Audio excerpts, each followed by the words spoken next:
Sydney bids farewell to siege dead. Sydney is remembering the victims of the Lindt Cafe siege, with a funeral for manager Tori Johnson and a memorial service for barrister Katrina Dawson. Both were killed, with gunman Man Haron Monis, as commandos moved in at the end of the 16-hour siege last week. Australia is reviewing how Monis was not included on a watch list, despite a history of violence and instability. Mr. Johnson and Ms Dawson will be remembered as heroes, says the BBC's John Donnison in Sydney.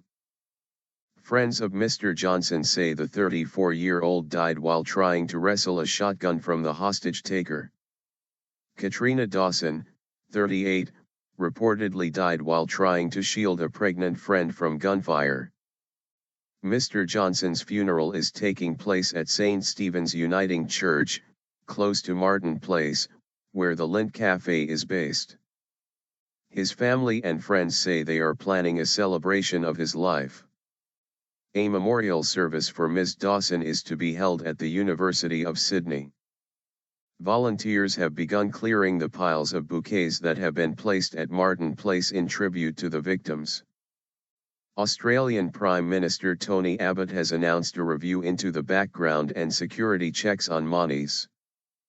The self-styled cleric, who was originally from Iran, was facing charges of sexual assault and being an accessory to murder.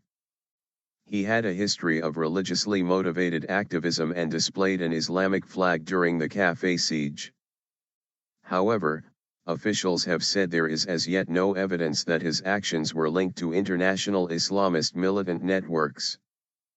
1 at 9:45 on Monday local time, 22:45 Greenwich Mean Time Sunday, police are called to the Lindt Chocolate Cafe in Sydney following reports of an armed robbery.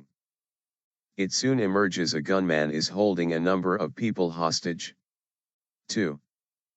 Between 1600 hours to 1700 hours, 3 men, then 2 women, sprint to safety from the cafe's side door, a fire exit. 3. Just after 2 o'clock on Tuesday, a loud bang is heard from the cafe and special operations officers advance towards the side door. 4 more hostages escape, running to safety on Elizabeth Street. 5.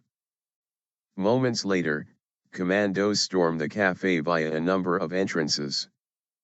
The remaining hostages escape. 6 police officially confirm the end of the siege at 2:45 local time. They later report the deaths of 3 people, including the gunman.